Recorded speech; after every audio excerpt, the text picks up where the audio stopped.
Jadi ada Biru Tegaldikas, ada Dian Fossey, dan ada Jane Goodall, yang ternyata ketiganya itu perempuan primatologis pertama. Dan dari sana akhirnya saya baca-baca, saya cari tahu tentang Biru Tegaldikas, terutama yang penelitian orangutan, dan itu salah satunya menginspirasi saya.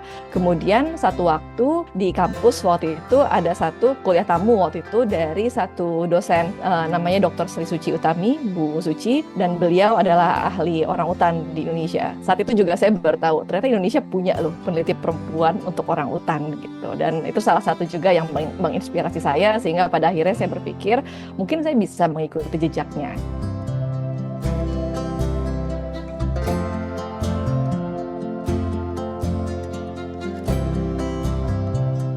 Pertama kalinya saya tahu ada satwa primata yang punya suara seindah itu, yang membuat saya diam, tercengang, kaget, karena ternyata kok saya nggak tahu apa-apa tentang satwa ini gitu. Dari situ saya rasa saya punya mimpi bahwa saya harus berupaya untuk membantu upaya pelestarian si owa Jawa ini.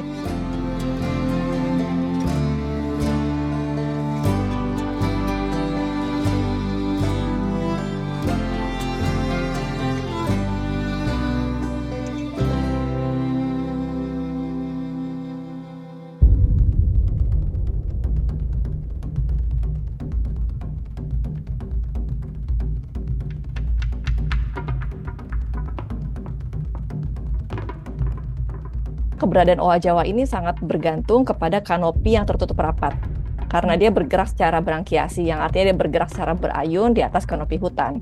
Begitu hutannya habis, begitu hutan tiada, begitu hutan terfragmentasi, ada resiko bahwa owa Jawa akan mengalami kepunahan. Semakin banyak saya menghabiskan waktu di lapangan, terutama dengan teman-teman asisten, dengan masyarakat dan sebagainya, saya menyadari ada gap yang cukup besar antara pengetahuan yang kami miliki sebagai peneliti dan juga kadang eksklusivitas sebagai peneliti yang lebih sering menghabiskan waktu di dalam hutan dengan apa yang diketahui oleh masyarakat. Mereka cuma tahu ada peneliti yang keluar masuk hutan, tapi apakah kita pernah berbagi dengan mereka? Apakah kita pernah bertanya kepada mereka pengetahuan lokal apa saja sih yang sebenarnya sudah pernah ada tentang satwa ini? Apakah sudah ada relasi tentang satwa, tentang alam dengan manusia yang di sekitarnya? Dari refleksi ini saya menyadari bahwa proyek riset tidak akan cukup untuk mengembangkan upaya konservasi, sehingga saya butuh semacam kendaraan untuk lebih banyak bergerak, terutama bagaimana kami bisa menerjemahkan hasil penelitian secara lebih sederhana kepada masyarakat dan berkontribusi dalam aksi nyata konservasi.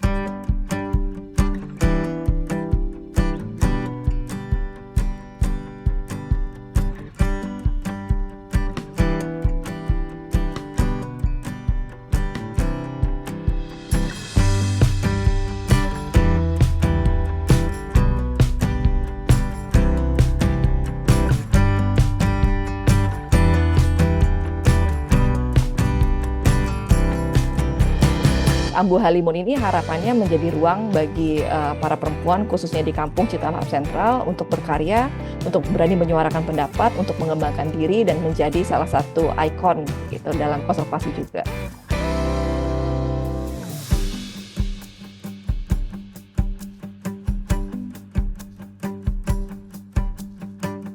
Khusus untuk area yang menjadi sasaran kami di Taman Nasional Gunung Halimun Salak, sejauh ini ancaman yang mungkin bisa teridentifikasi adalah encroachment atau adanya gangguan atau ekspansi seperti itu. Misalkan sebagai contoh adanya ekspansi pemukiman atau misalkan perkebunan warga yang bisa jadi masuk ke dalam kawasan, sehingga hal-hal seperti itu yang harusnya bisa dicegah.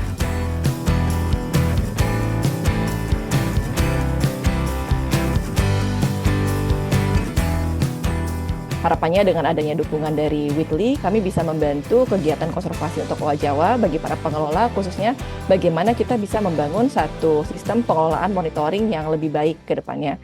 Sehingga data-data yang nantinya akan masuk ke dalam sistem pengelolaan database di Taman Nasional ini bisa lebih sesuai dengan apa sih tujuan akhir dari konservasi itu sendiri.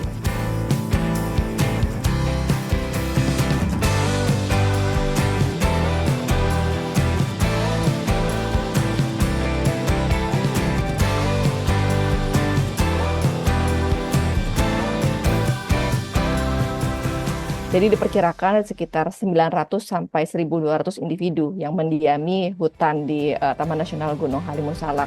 Sehingga habitat ini penting sekali untuk dijaga dan dilestarikan.